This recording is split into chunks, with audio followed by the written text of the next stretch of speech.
Hay un libro en la Biblia que comienza con una audiencia entera sabiendo que su líder va a morir antes de terminar de hablar. No es una metáfora. Moisés lo dice abiertamente, no cruzará el río. Y aún así, lo que dice en sus últimas horas se convertirá en el corazón teológico de toda la Torá.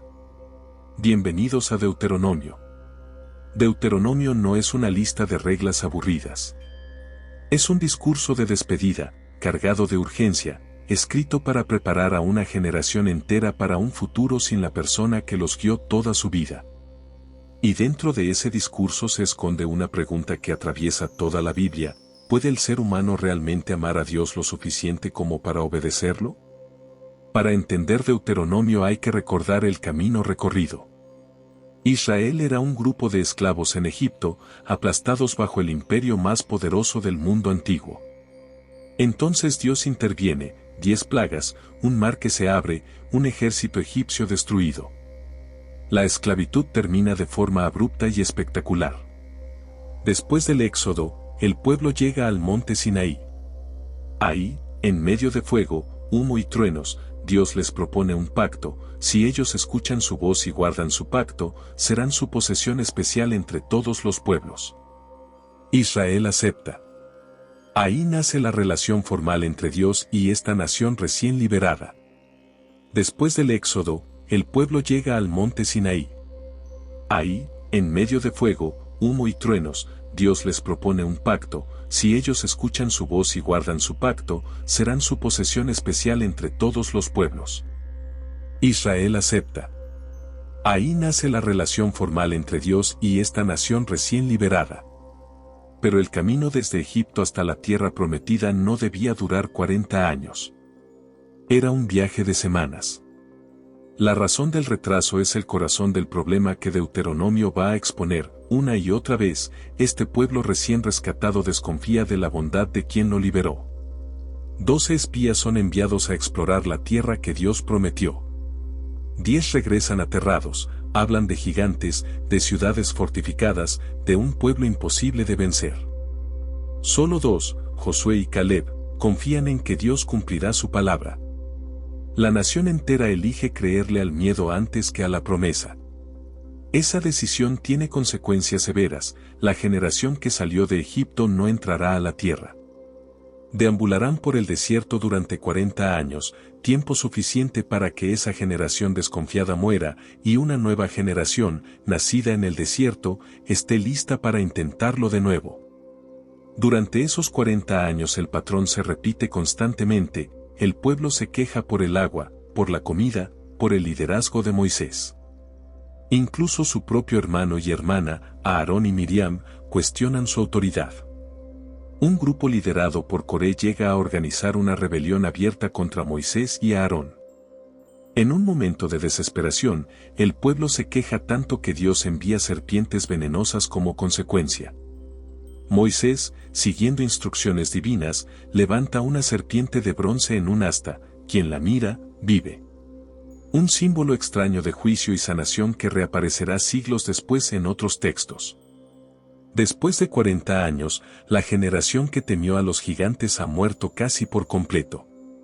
Una nueva generación, curtida por el desierto, se encuentra ahora frente al río Jordán, mirando directamente hacia la tierra que sus padres se negaron a conquistar. Ahí comienza Deuteronomio. Deuteronomio no es una narración de eventos como Génesis o Éxodo. Es, en esencia, un largo discurso, las palabras finales que Moisés dirige a esta nueva generación antes de que él muera y ellos crucen el Jordán sin él. Un legado hablado, no solo un registro histórico. El discurso completo se organiza en 3 grandes bloques: primero, un repaso del pasado y un llamado urgente a amar y obedecer; segundo, una extensa colección de leyes que actualizan y explican el pacto para esta nueva generación; tercero, una advertencia solemne sobre bendición, maldición y el futuro de la nación. Este patrón de 3 partes no es casualidad.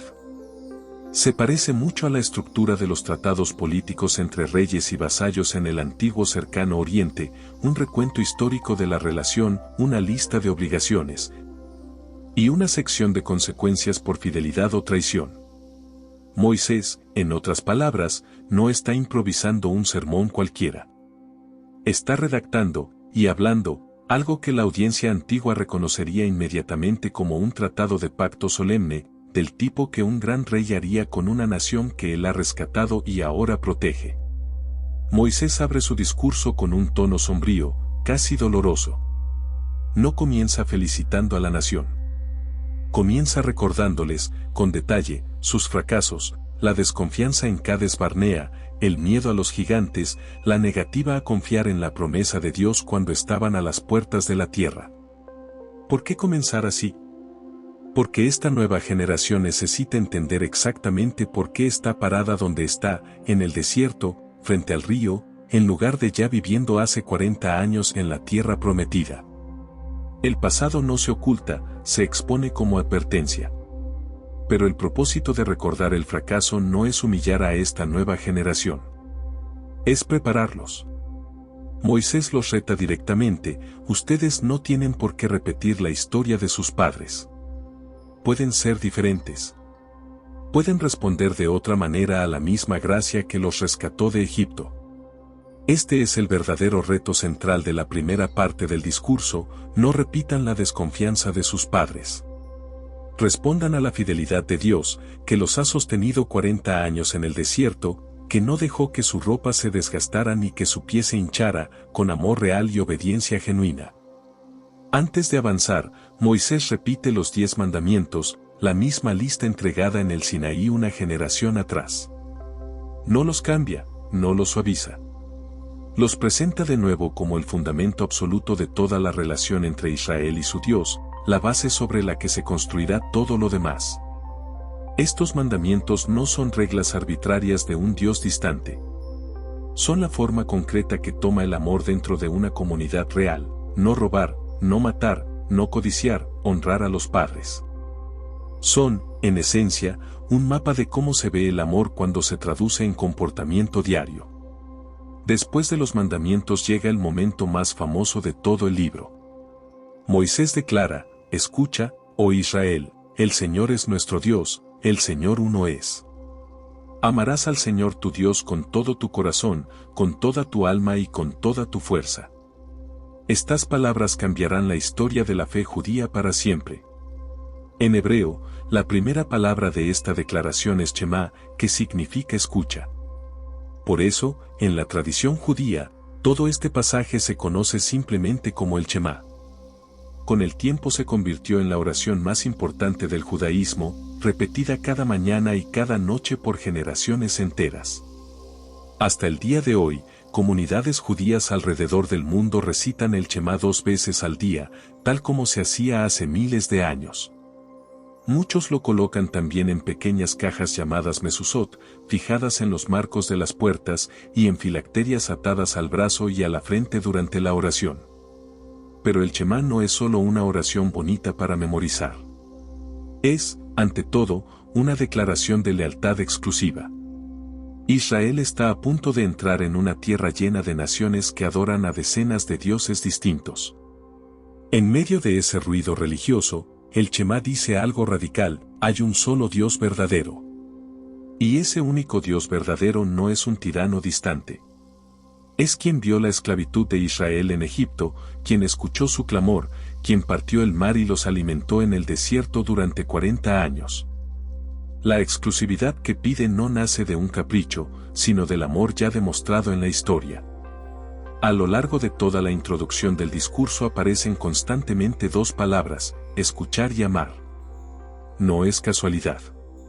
Son, literalmente, el tema central de todo el libro de Deuteronomio, repetido una y otra vez en diferentes formas hasta convertirse en un estribillo teológico.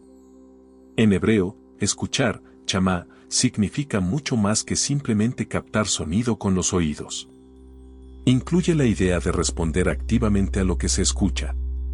Escuchar a Dios, en este contexto, siempre implica actuar en consecuencia, obedecer sus leyes, ajustar la vida entera a esa voz. Y esta idea de escuchar siempre viene acompañada de amar.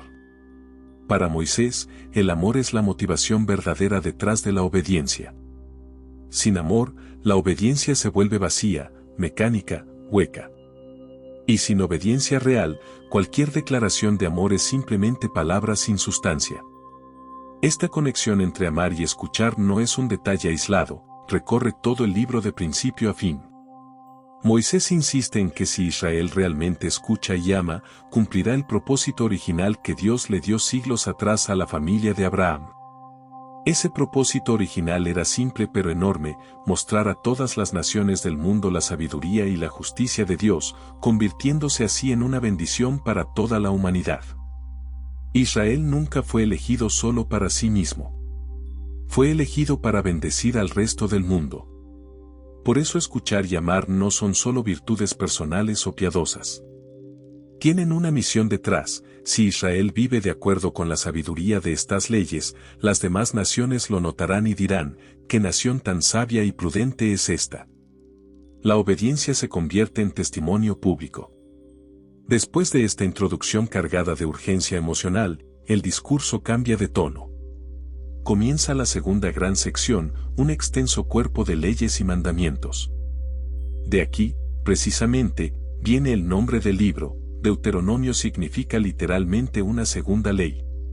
Esto no significa que sean leyes completamente nuevas. La primera frase del libro ya lo aclara, Moisés está explicando la ley. Estas leyes ya habían sido dadas antes, en el Sinaí, a la generación anterior. Ahora Moisés las repite, las expande y las adapta para esta nueva generación que crecerá en la tierra. Estas leyes se agrupan, a grandes rasgos, en varios bloques temáticos, leyes sobre cómo Israel debe adorar correctamente a Dios, leyes sobre la estructura de liderazgo de la nación, leyes de justicia social para proteger a los más vulnerables, y de nuevo más leyes sobre la adoración y las fiestas anuales.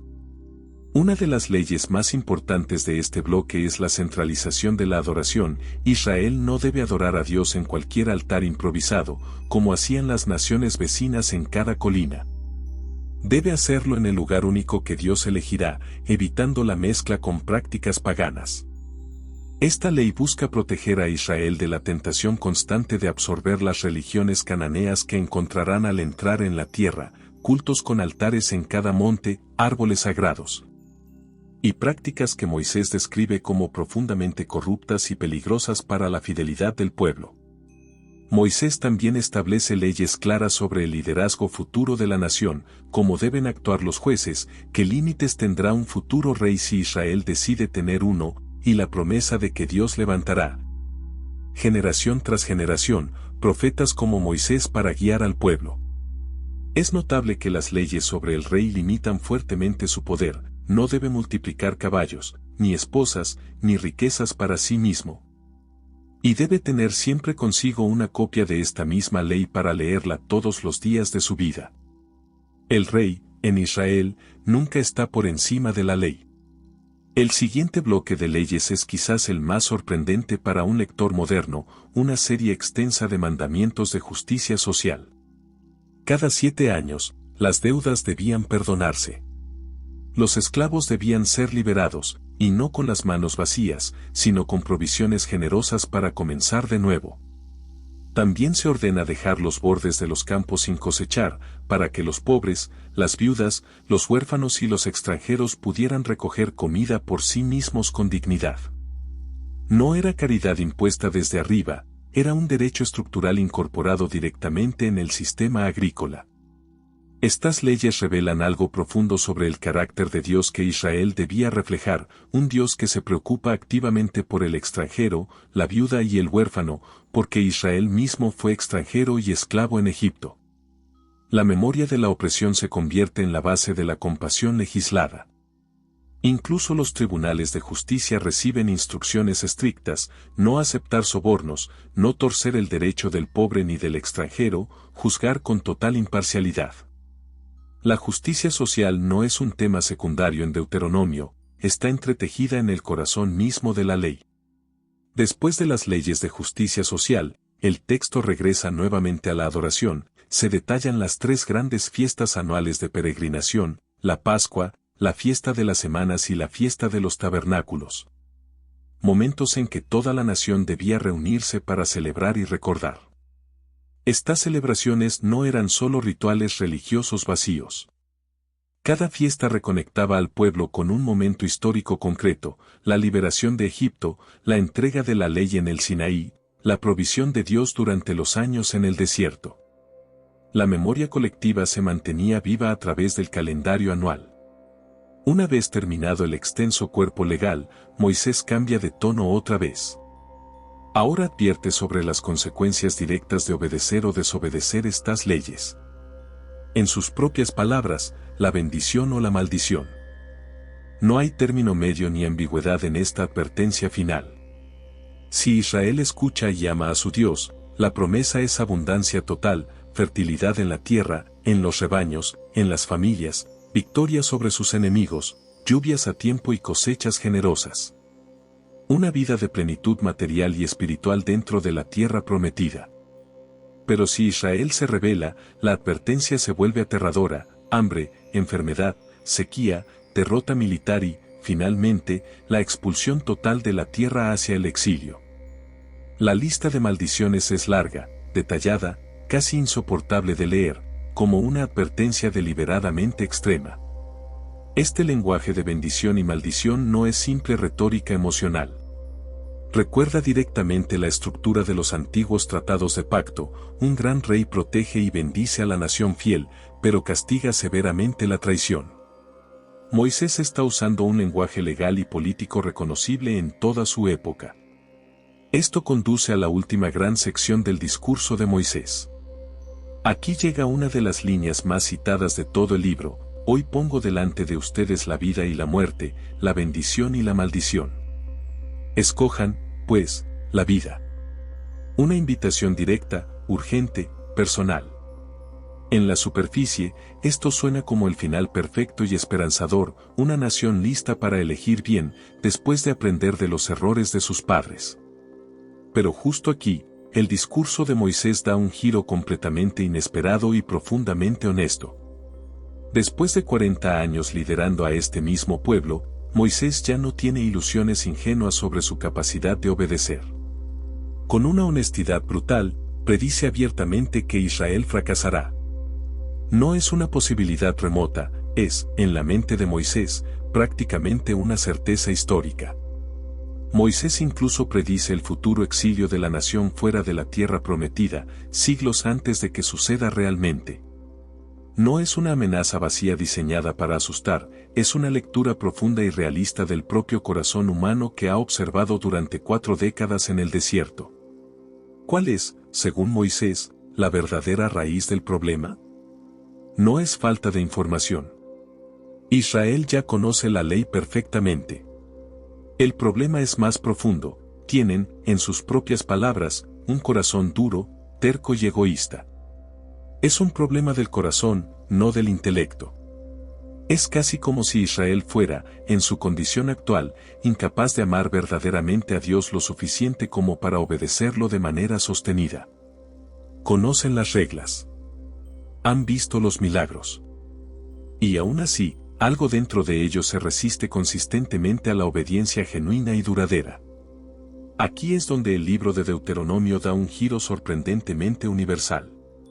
Cuando Moisés usa este lenguaje de bendición y maldición, en realidad está conectando la historia particular de Israel con la historia mucho más amplia de toda la humanidad, remontándose hasta el principio mismo del relato bíblico.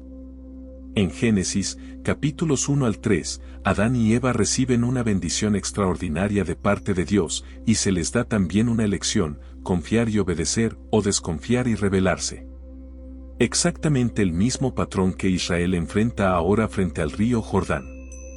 Y tal como Moisés predice que hará Israel, Adán y Eva también eligieron la desconfianza.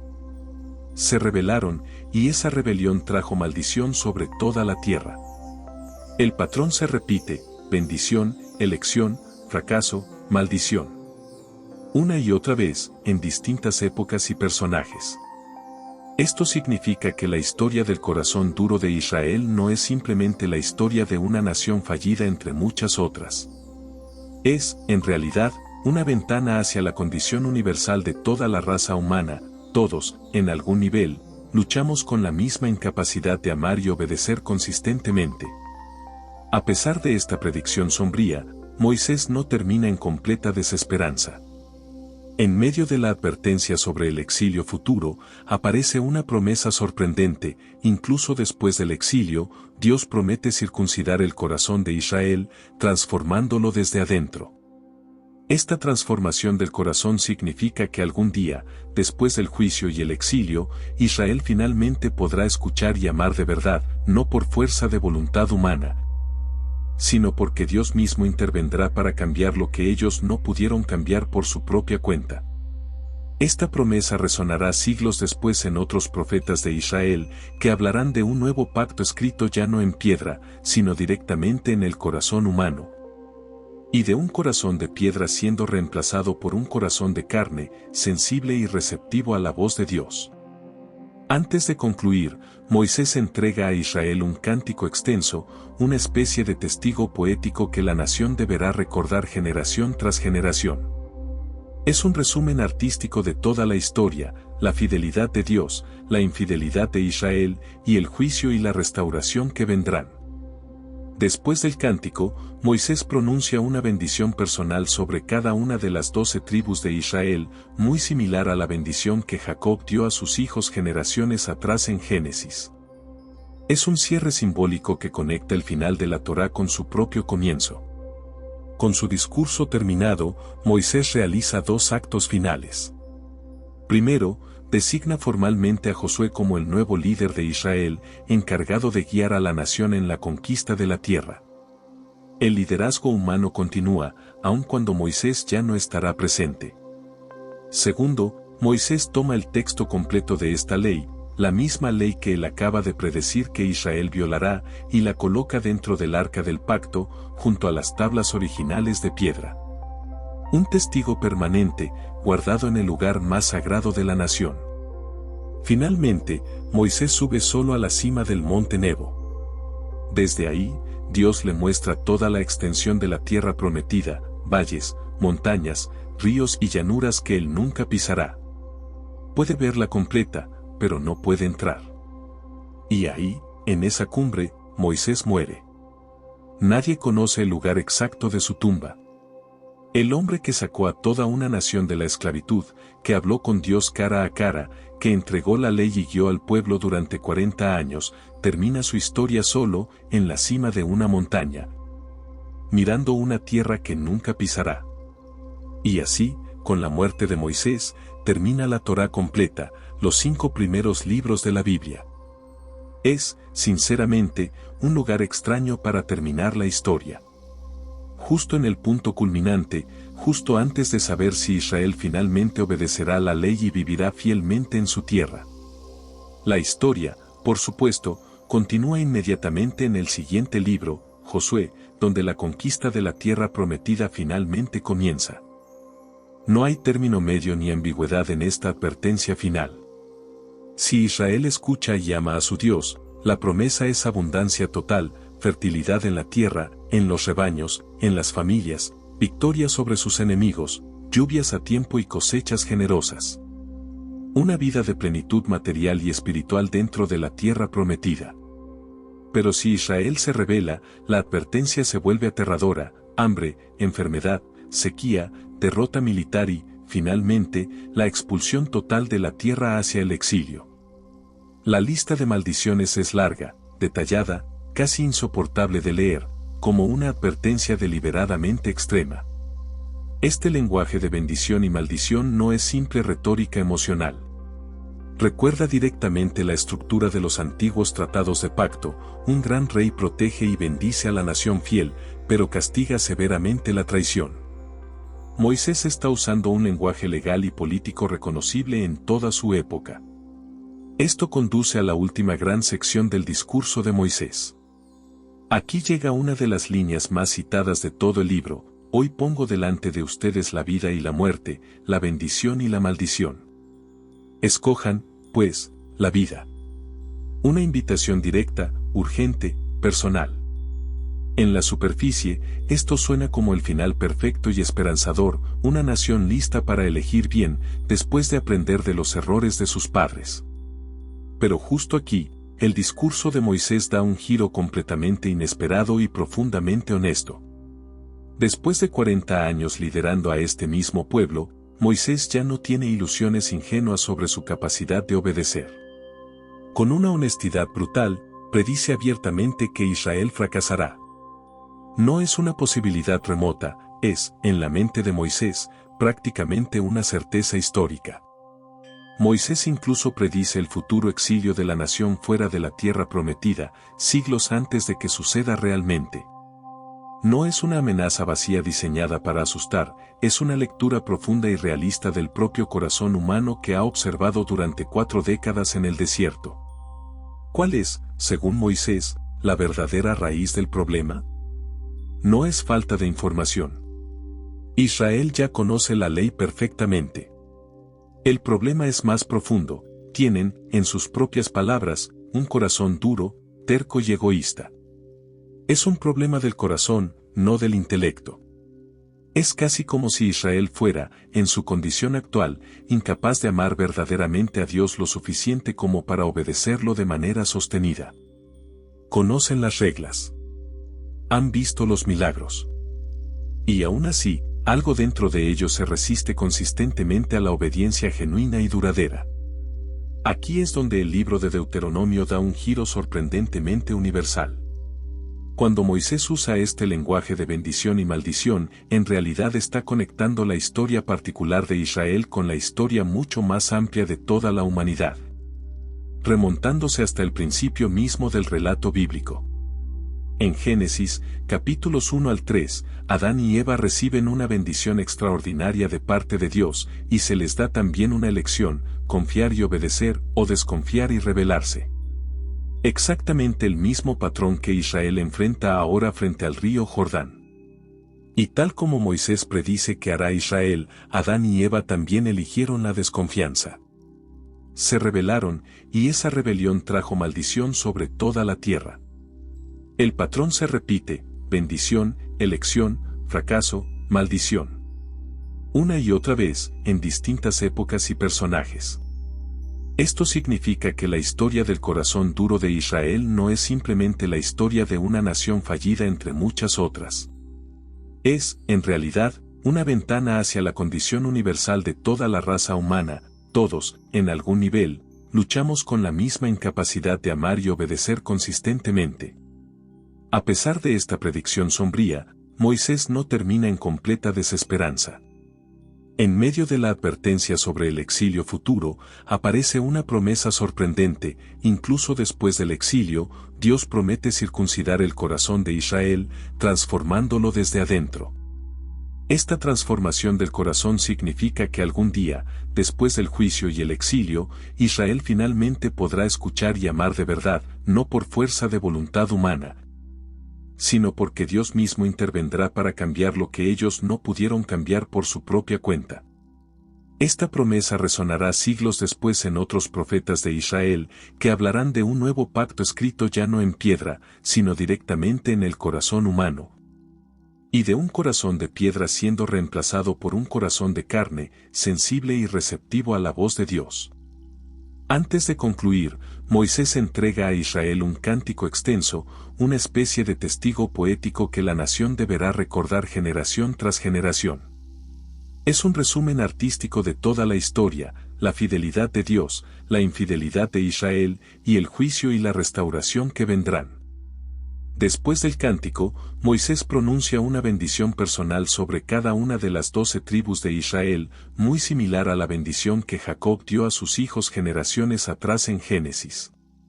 Es un cierre simbólico que conecta el final de la Torá con su propio comienzo. Con su discurso terminado, Moisés realiza 2 actos finales. Primero, designa formalmente a Josué como el nuevo líder de Israel, encargado de guiar a la nación en la conquista de la tierra. El liderazgo humano continúa, aun cuando Moisés ya no estará presente. Segundo, Moisés toma el texto completo de esta ley, la misma ley que él acaba de predecir que Israel violará, y la coloca dentro del arca del pacto, junto a las tablas originales de piedra. Un testigo permanente, guardado en el lugar más sagrado de la nación. Finalmente, Moisés sube solo a la cima del monte Nebo. Desde ahí, Dios le muestra toda la extensión de la tierra prometida, valles, montañas, ríos y llanuras que él nunca pisará. Puede verla completa, pero no puede entrar. Y ahí, en esa cumbre, Moisés muere. Nadie conoce el lugar exacto de su tumba. El hombre que sacó a toda una nación de la esclavitud, que habló con Dios cara a cara, que entregó la ley y guió al pueblo durante 40 años, termina su historia solo, en la cima de una montaña, mirando una tierra que nunca pisará. Y así, con la muerte de Moisés, termina la Torá completa, los 5 primeros libros de la Biblia. Es, sinceramente, un lugar extraño para terminar la historia. Justo en el punto culminante, justo antes de saber si Israel finalmente obedecerá la ley y vivirá fielmente en su tierra. La historia, por supuesto, continúa inmediatamente en el siguiente libro, Josué, donde la conquista de la tierra prometida finalmente comienza.